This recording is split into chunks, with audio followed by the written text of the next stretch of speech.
minha pergunta vai ser a partir de narrativa, uma expressão que você usou. Diz que em política a versão é mais importante ou tão importante quanto a verdade, quanto o fato. O ministro da propaganda nazista, Joseph Goebbels, dizia que uma mentira repetida 1000 vezes vira uma verdade. Pois bem, foi passada a versão, principalmente por grupos de esquerda, utilizantes de alguns meios de comunicação, de que você tinha uma visão contra a Amazônia e pró-desmatamento da Amazônia. E, no entanto, terminado a sua gestão no Ministério, você foi, acho que, o 4º deputado mais votado do país. 3º ou 4º deputado. O 5º. Estava até... 5º deputado mais votado do país. E nós estamos vendo agora algumas posições do atual governo federal, que tanto criticou, justamente defendendo, por exemplo, exploração de petróleo na foz do Amazonas. Então eu queria que você dissesse o que é versão e o que é verdade nessa narrativa. Capês, essa é uma ótima oportunidade para deixar esse assunto muito esclarecido. Nós nunca fomos e jamais seríamos, uma questão completamente fora de qualquer propósito, contrários à preservação ambiental.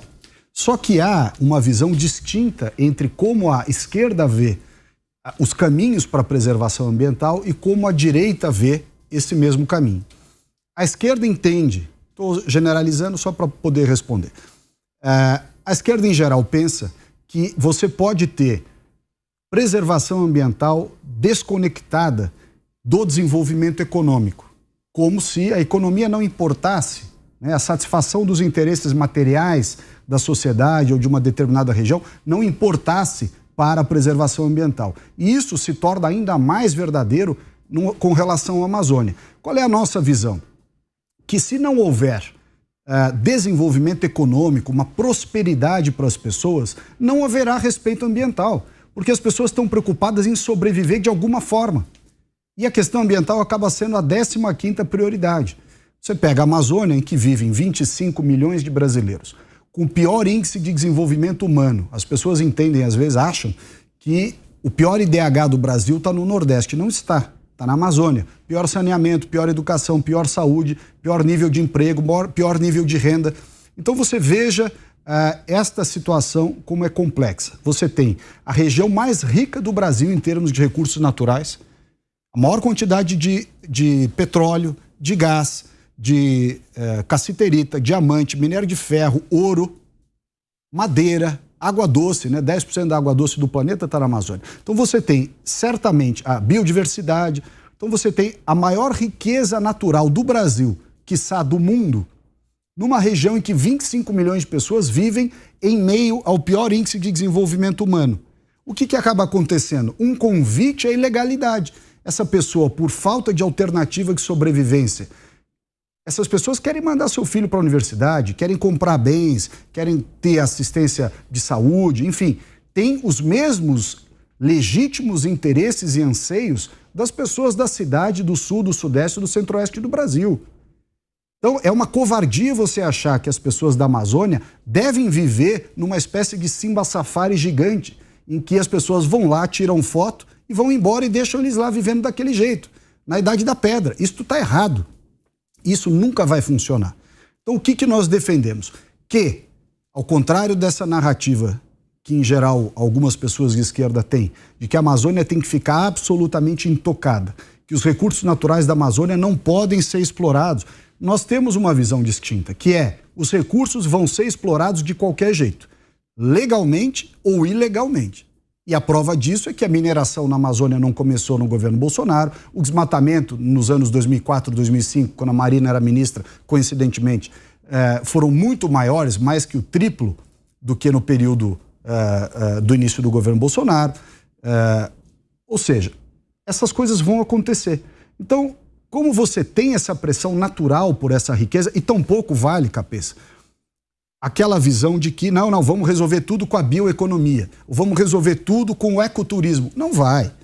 Você pegar um voo Belém-Manaus, dá 2 horas e 15 de voo. Quer dizer, não existe uma Amazônia, para você dizer assim, a Amazônia é assim ou a Amazônia é assado. Existem milhares de aspectos da Amazônia que diferem de uma região da Amazônia para outra.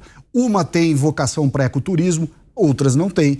Umas têm vocação para a exploração minerária, outras não têm. Algumas têm vocação para agropecuária, outras não têm. Algumas têm para manejo florestal, outras não têm. E assim vai. Então, qual é a defesa que eu sempre fiz e continuo fazendo? Melhor do que simplesmente ter um discurso radical de dizer nada pode ser feito na Amazônia, o ideal é ter um discurso dizendo cada área da Amazônia tem uma vocação diferente. Vamos estabelecer quais são os parâmetros adequados de licenciamento ambiental, de reflorestamento, de exploração econômica, exatamente como a Vale faz na Floresta Nacional de Carajás. Se você sobrevoar aquela região do Pará, a área mais bem conservada daquela região é justamente aonde a Vale, explorando o minério de ferro, se eu não me engano, 3, 4% da Floresta Nacional do Carajás é utilizada, Piotr, para exploração de minério de ferro pela Vale. E com os recursos que ela ofere naqueles 3, 4% de área, ela mantém os outros 96%.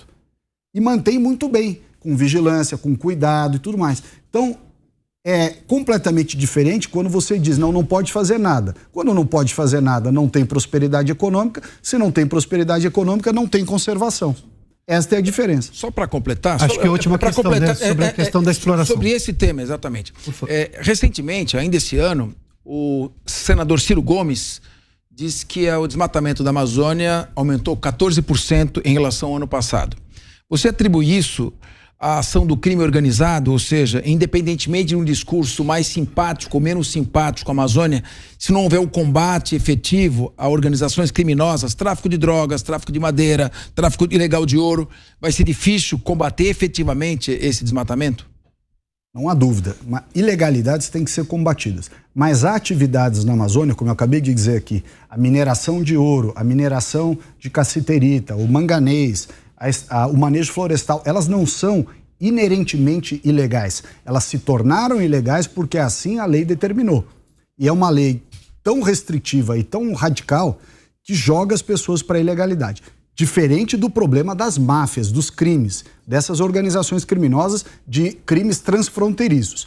Este é, inclusive, o argumento que eu utilizei semana passada na Comissão de Relações Exteriores e Defesa Nacional, qual eu faço parte, para os militares, a Marinha, Exército, Aeronáutica, para dizer, nós queremos, brasileiros, eu quero crer que a maioria dos brasileiros assim pensa, que os militares estejam na fronteira para combater a entrada de armas, drogas e outros ilícitos. Mas é combater de verdade, né? Se você considerar o volume de drogas, de armas, de outros produtos que saem ou que entram, enfim, que cruzam a fronteira, você vê que há um grande espaço para o confronto. Né? A fronteira brasileira é quase tão... é uma peneira super vazada e quase tão propícia a esse confronto contra o crime organizado como é a fronteira de Israel com aqueles ataques dos vizinhos lá, aqueles mísseis e tudo mais. Está na hora do Brasil ter uma defesa para valer. Se você pegar a lei do abate, você fala assim, essa lei do abate é uma ficção jurídica. Quer dizer, o avião da Força Aérea tem que atirar no leme, na parte de cima. Se ele der um tiro no charuto do avião, ele é preso, o piloto. Você não tem cabimento. O avião está voando com droga e arma, bate o avião, ponto final. Não tem conversa.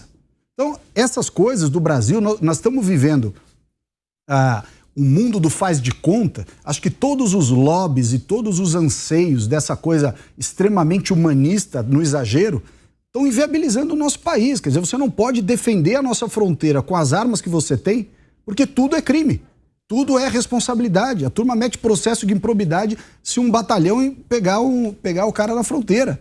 Agora, o que eu acho que precisa acontecer na Amazônia? Se não houver um dinamismo econômico com investimento da indústria da bioeconomia, pagamento por serviços ambientais, um zoneamento econômico ecológico que estabeleça essas vocações de determinadas áreas, Gustavo, e diga, aqui você pode ter exploração de ouro desta forma, aqui você pode ter exploração de minério de ferro desta forma, aqui você pode fazer manejo florestal dessa forma. Enquanto prevalecer, Stephanie, essa visão de que tudo é proibido na Amazônia, tudo, a Amazônia é uma vitrine só para você olhar, vai dar errado. Aliás, uma parte desta narrativa, Piotr, ela perpassa também o tema indígena, que criaram uma narrativa de que os indígenas estão sendo coagidos pelas pessoas de fora das terras indígenas. Não tem mentira maior do que essa.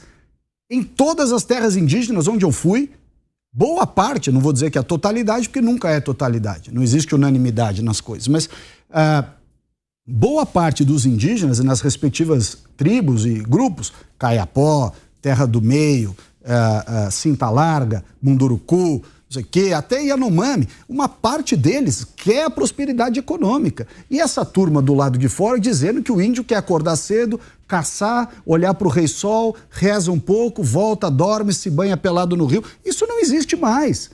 Tem uma história, contar rápido, em 2 segundos. Nós fomos com o vice-presidente da República, o Mourão, e os embaixadores europeus, na época que tinha aquela pressão sobre o Brasil, o vice-presidente organizou uma viagem dos embaixadores europeus, alguns ministros foram juntos, eu fui um dos ministros. Um dos últimos lugares que nós fomos foi num pelotão de fronteira lá no norte do Brasil, bem lá em cima. E Maturacá, se eu não estou enganado o nome. E aí quando acabou a apresentação, bem no meio da terra Yanomami, bem no meio. E aí teve uma apresentação, vários soldados do batalhão são dos Yanomamis e tudo. E aí acabou a apresentação, desfile de tropa e tudo mais. E os embaixadores foram conversar com os indígenas, cacique e tudo mais. E tinha uma moça da embaixada inglesa, o embaixador ainda não tinha tomado posse, até ficamos amigos, Peter Wilson, mas ele não tinha tomado posse ainda, foi a número 2 da embaixada. E ela virou para um cacique, Yanomami, e perguntou, eu estava do lado, falou assim, com aquele português meio arrastado, assim, qual é o seu maior sonho? O que você espera?